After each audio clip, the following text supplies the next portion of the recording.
So that's where we were last night, staying in a very traditional Indian palace, and we're just about to set off and the car's leaving before us. There's the bikes all getting set up and ready for another day of motorbike adventures of India.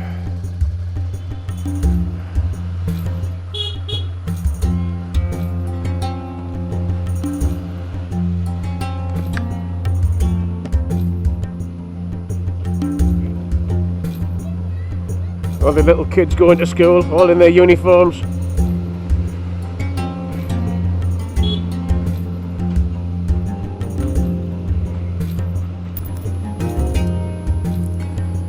This is day 9. It's the last day of the tour.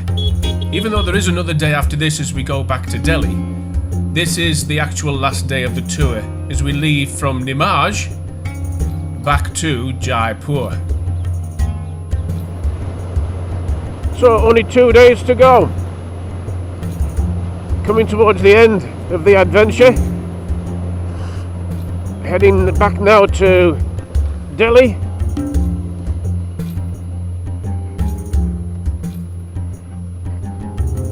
On the way, we're going to be going to see some marble being cut, and the ride through Jaipur is going to take your breath away. But first of all, we're going back to Jaipur, staying at the hotel we stayed at on the first night. So that's okay.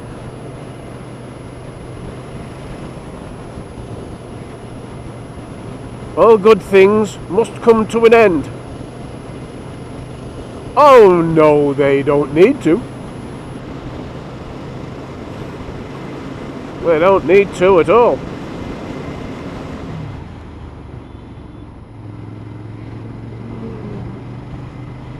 See, the traffic hasn't improved then.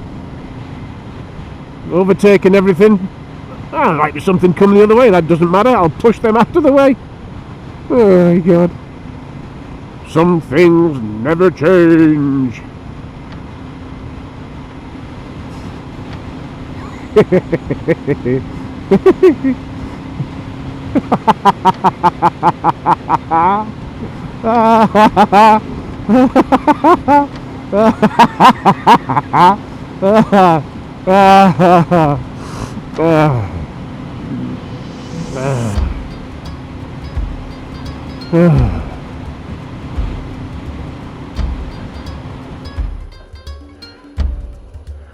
And these are the bikes waiting to set off, having just filled up. They do look pretty cool, don't they? You have to admit.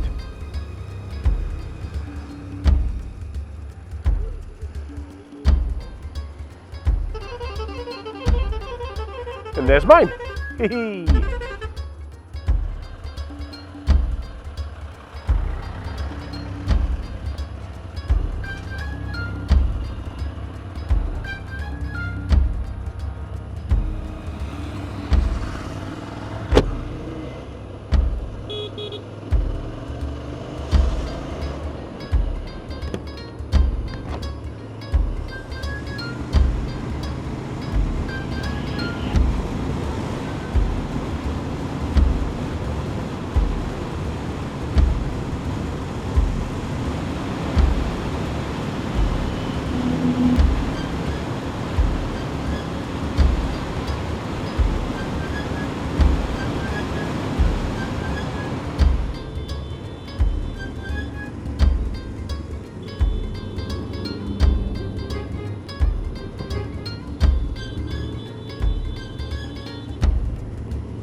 the size of that granite, that marble on the back of there.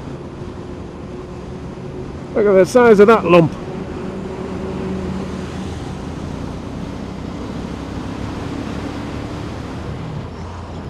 Then all of a sudden, Santosh decided we would have a little short break. So in amongst the traffic, let's pull into the left.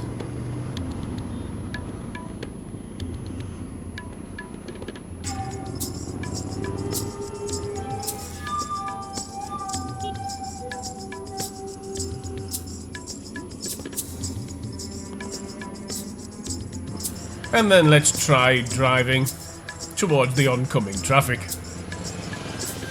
We'd seen this happen that often, it was just the norm. So it certainly didn't feel out of place.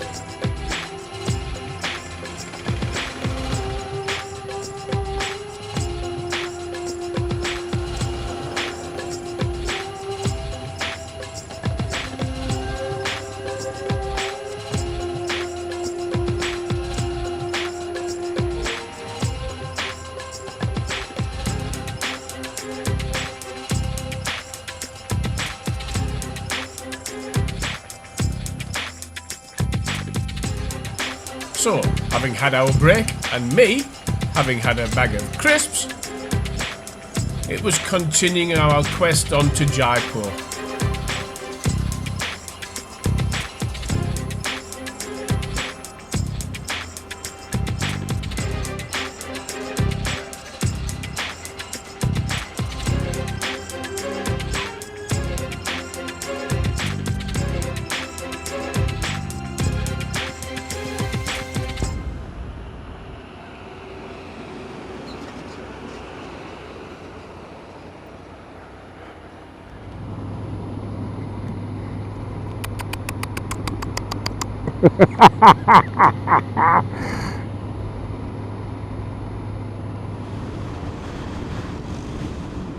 Now, one of the things that I'd been requesting all the way around the tour was to stop off and to see some traditional crafts taking place. Having seen so much marble and granite, we chose to stop off at this region here to go to one of the factories and to see if we could find out how some of this marble is produced from those whacking great white rocks that we'd seen on the backs of trucks to the marble that we can see on our floors, our worktops, even tiles. So we pulled into this factory and we asked the question, can we have a look around? You're going to go and ask? Factory, bigger factories, cutting down the whole block into the... Yeah.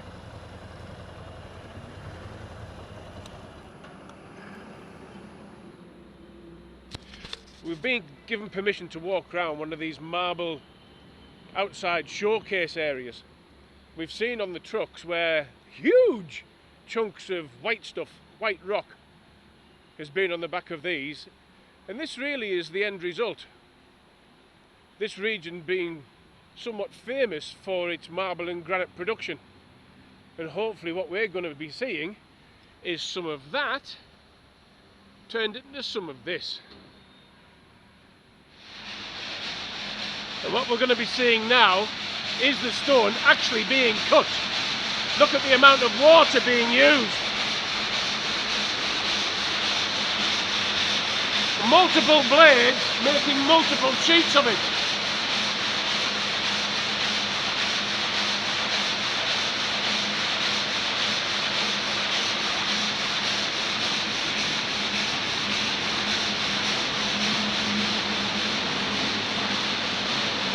Belt driven by a big engine there with a bigger wheel, and then you get the multiple blades cutting through the rock using copious amounts of water.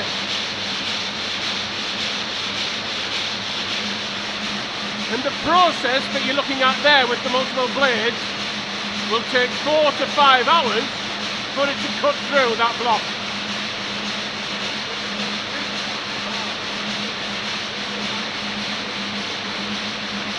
All belt driven. Look Look how basic the factory is.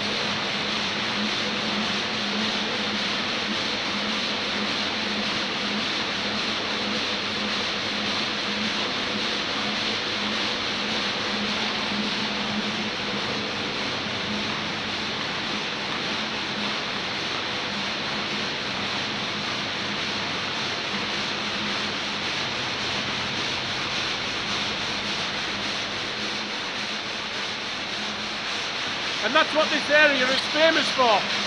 Cutting those massive blocks outside into the sheets of marble that we use as worktop or tabletop, or even floors, baths, showers that we've experienced in some of the accommodation that we've stayed in. And that's what it ends up like. That's how thick it'll be. And how smooth it'll be as well.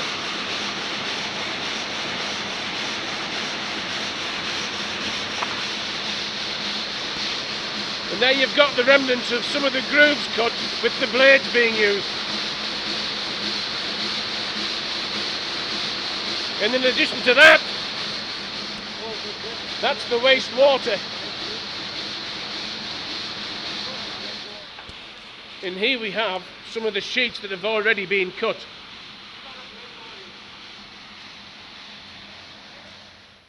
Now, not everything turns out right. That's life.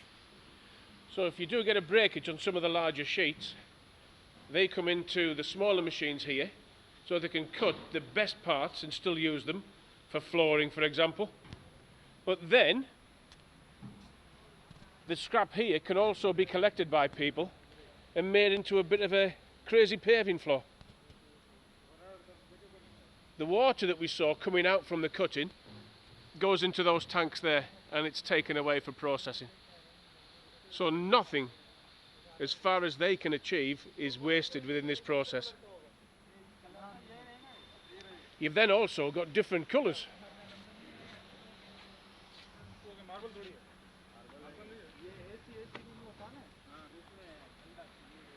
Look at the fabulous colours on that. Isn't that just gorgeous, that? And we've been in a bath, haven't we, boys and girls, made by this stuff?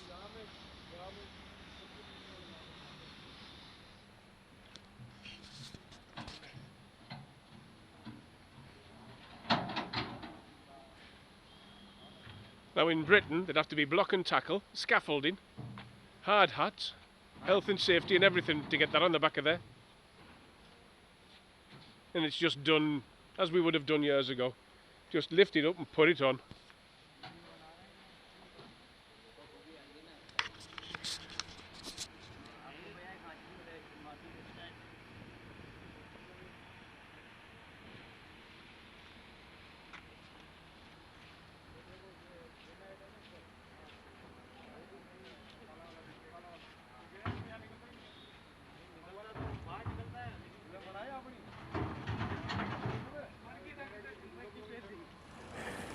Can you quickly ask him how many tons he puts through a year?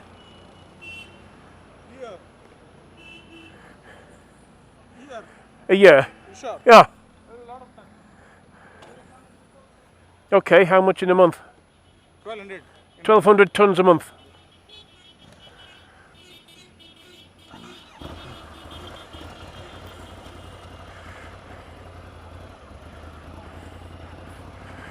So there we've just had a trip round the marble production factory. 1,200 tons of marble a month, just from that one outlet.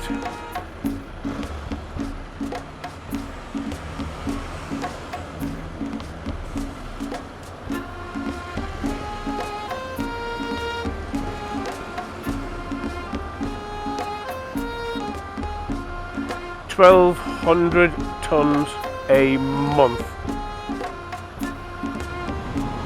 And that was in Kishnagar, Marble City. 1,200 tons a month, just one outlet produces. One outlet.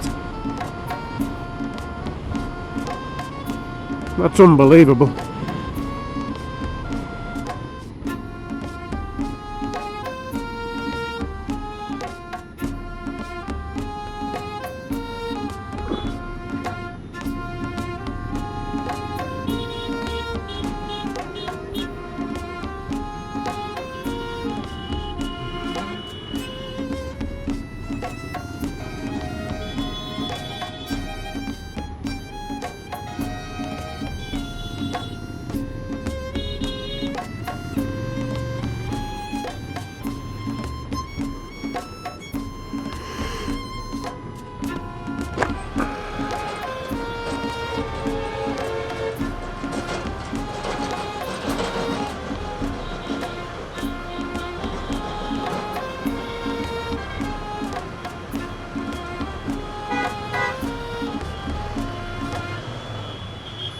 Having had a wonderful adventure, we then started to come into the outskirts of Jaipur, and what you are about to see for the next 10 minutes is taking your life into your own hands and driving like they do over there. You've got two options. You either drive aggressively and live, or drive defensively and maybe not survive. But it was tremendous fun. Come on this tour and adventure just to experience this. You'll never think the traffic anywhere else in the world is bad ever again.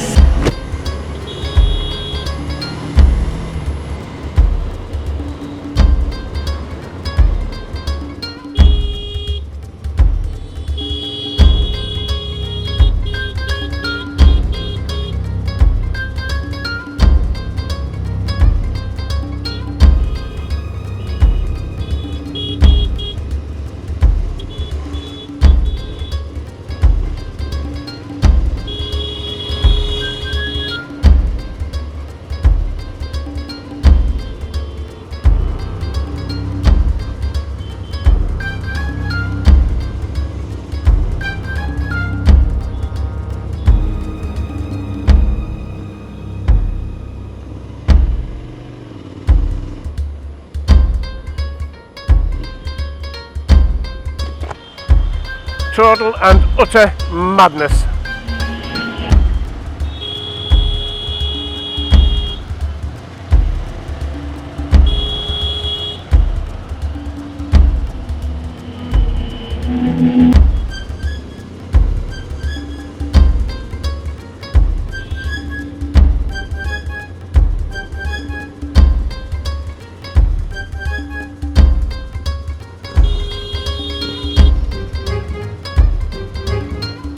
It's fucking madness!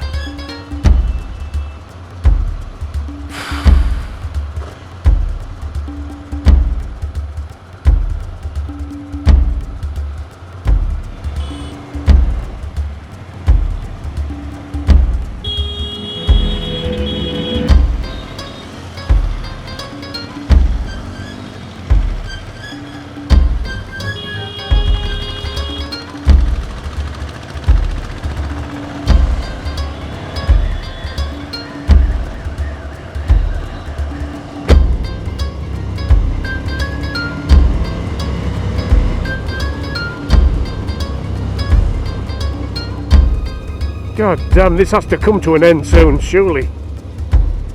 Has to come to an end.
So that was riding through the centre of Jaipur, ending in seeing a bus knock a couple of guys off their motor scooter, and the bus just driving off.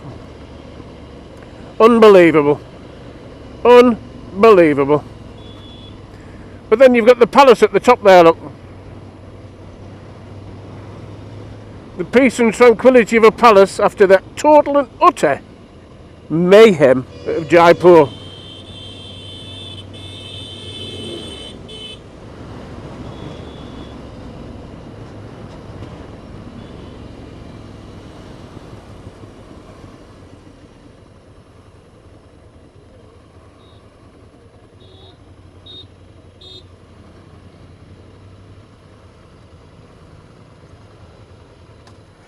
Whew. And there on the other side of Jaipur, you've got that fantastic view there, look. Isn't that just stunning?